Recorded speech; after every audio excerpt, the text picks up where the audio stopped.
Good morning. I'm Kirk Mitchie with Candor Advisors. On our weekly update this week, we wanted to dig in a little bit to a common misconception founders run into when they're selling their business.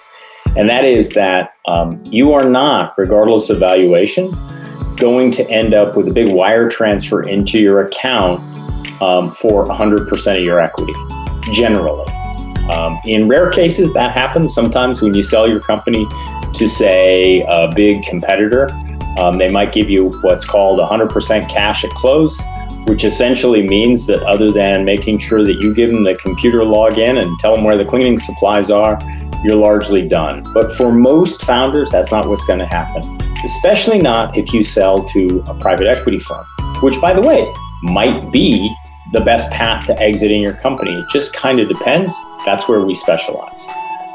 So let me kind of give you a quick walkthrough on what's more common or more normal. If you're a founder and you sell the majority of your company, what's called a majority recap or recapitalization transaction, the financial buyer, the private equity firm, is going to give you more than 51%, let's say 60, 70, 80% of the value of your business in cash at close.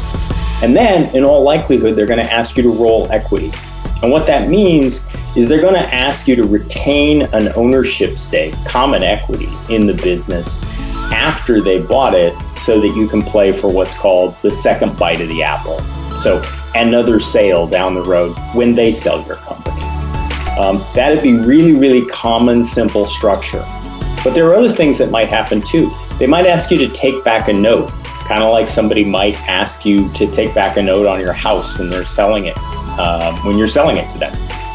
That may or may not be a good idea. Sometimes, if they're going to pay you an above market interest rate to take back on a note on your business, that might be great. You'll continue to get the income from that. But in all likelihood, they're probably going to issue what's called a pay-in-kind security, which means that the debt or the interest payments on the debt accumulate over time. That can be great from a tax planning standpoint, but it can also be lousy if that degree of leverage puts the business in jeopardy and reduces the likelihood that you'll end up getting paid back. They might also ask you to do what's called an earnout. That might be a great thing because it can tie another transaction, another bite at the apple, if you will, to the growth in the business or the future prospects of the business, additional relationships and sales and opportunities that come from them helping to run the business. But it also might mean that you don't get full value for your business. It just really kind of depends. So I guess the key to make sure of here is when you're selling to a financial buyer who's not going to give you 100% cash at close, maybe do a little bit of parallel due diligence on their record. Have they kept their promises to the companies they bought out? Find out if you can talk to the other founders who sold to them. What does their track record look like? Look, they're an investment firm, so they have limited partners or investors in their prior funds or investments.